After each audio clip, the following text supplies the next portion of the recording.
The Killer Gorilla, Jared Cannonier versus Gregory Rodrigues, the RoboCop, man. This is an interesting matchup because, again, Cannonier, a lot of experience, a lot of 5-round experience. Rodrigues, not so much, but there's one major difference between the two. Cannonier can start off hot. He can counter-strike. He's got good takedown defense.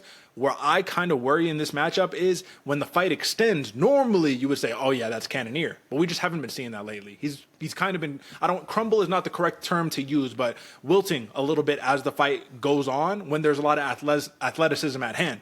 We've said for years, Gregory Rodrigues needs to grapple. He needs to mix things up because he'll win, and he's starting to do it. What do you think about that play for Cannonier if this goes long? Does this actually lead into Rodrigues' favor, even though he's not proven long distance? I do, Derek, especially if we've seen Rodrigues fight the way he has been as of late, right? Like you said, he's more willing to start the grappling, to engage in the grappling. And if he's able to do that, the longer he's able to drain the gas tank of Cannonier. We said it before, man, 40 years old, Father Time is undefeated in this game. And that's what's going on right here, man. If Rodrigues can push the pace, I think he can control this fight and get a dub. Now, for the counter-striking, though, we have to bring this up. This is super important right here, bro. Because for the counter-striking perspective, that's where Rodrigues can get caught. Notably, Jordan Williams and Bruno Fajeda, two dudes who, if you look back revisionist history, you're like, this dude should have steamrolled him, right? But you get caught and you get knocked out. That's a real viable path to victory right there. And AJ, when we're looking at a TKO prop for Jared Cannonier, plus 325, it's kind of juicy if that's like a likely path to victory. What do you make of it? Ooh, Derek, I like it, man, especially if you're looking for a Cannonier bet right here. His most likely outcome is finding those moments whenever Gregory Rodrigues opens up, able to land a KO. I mean, and if Rodrigues goes back to the same kind of style he has, he's pressure, right? He's looking to push the pace all day. He wants to be the bully in there, and Cannonier has the power and the hand speed to be able to put him away. 2.5 rounds, brother. Over or under on this one? What do you expect? I'm expecting the over. I like the over on this. What is it? 125 minus 125 for the over. It makes all the sense in the world, especially with the style of both these fighters and how experienced they are. I'm expecting a little bit, not necessarily slower of a start, but a more calculated kind of reading each other fight, get it past that 2.5 round mark. Flip that one, though, man. It's minus 105 for the over, minus 125 for the under right there, which makes it really interesting because on another hand, it almost is kind of alluding to the same way that Cannonier, who was it against? Was it Kai? No, it was, Imavov. That went 4 rounds, though, right? Like, as it goes on, you put the pressure on, you start applying it, and he can wilt. But 2.5, let's talk about the money right here, brother, because this is what I'm interested in right here. What is the real play? You're saying you just said you like the over? Sorry? The over. Yep. Okay.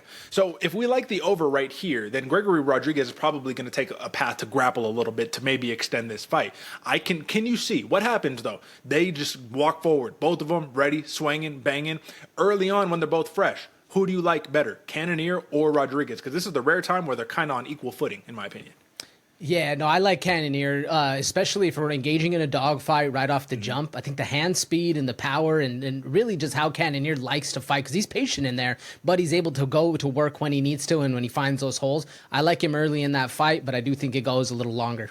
All right, so we didn't mention it, folks. Apologies, but the opening odd on this fight was what? Plus 170 for Cannonier, minus 205 for Rodrigues. Currently, minus 235 for Rodrigues, plus 190 for Cannonier. So the money is on the Rodrigues side. Interesting stat to take into consideration, though. Cannonier's 4-1 in 5-round fights. Gregory Rodrigues is 2-1 in fights that go the distance because he's been finishing a ton of these fights. So realistically, the exploitations here, cardio on the Cannonier side for Rodrigues is the hitability where I think that Cannonier could really take advantage, but the confidence is totally in Rodrigues here, especially if he grapples. Now, just give me one caveat before we wrap this one up, AJ. What happens, the dreaded fact, if Rodrigues is like, I'm not grappling, dude. We're swinging. We're just trading here. Not just early, but for the fight, because that's the hard part to read on him. Sometimes he applies the game plan, and sometimes he doesn't. And if he can't get the takedown because he only has a 41% takedown accuracy when he actually does attempt to grapple, if he can't take down Cannonier and they're just pretty much kickboxing, right? What does that fight look like? Ooh, I'm throwing the remote through the TV, Derek, especially, man, because it would be the craziest thing to see Gregory Rodrigues have his last couple of fights where he's looking good, he's looking well-rounded, and then he just abandons it all once the spotlight hits, and he's looking to trade and entertain, which I'm all here for. It'd be an entertaining fight, but I do think that that's his worst way to try and get a win right here. Cannonier is very, very dangerous. Yeah, 100%. So this is going to be an interesting fight right here, but I think the smart play is going to be Gregory Rodrigues. For the final play on it, though, are you taking Rodrigues at minus 235, which seems not steep? It's a fair price, but like it's not a deal, right? So what are you taking here? How are you making money on this one? I think I'm making money on this one, Derek, by taking that decision.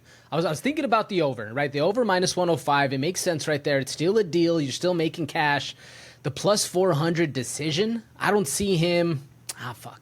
I do see him actually being able to finish this fight, especially on the ground and later rounds. I take that back, Derek. I'm making money on the over 2.5 at minus 105.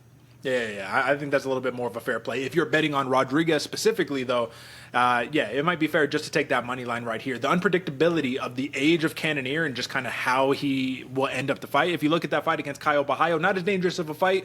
Decision. Got knocked out by Imavov. That seems kind of normal at this point. One Vittori, decision. Strickland, decision. Adesanya, decision. Hard guy to put away, but it is possible, especially with the power of the RoboCop. That's your main event right there, folks. Middleweight division. Will the 40-year-old make it happen? The third time the charm? We don't think so. Consensus pick, Gregory Rodrigues. All right, man.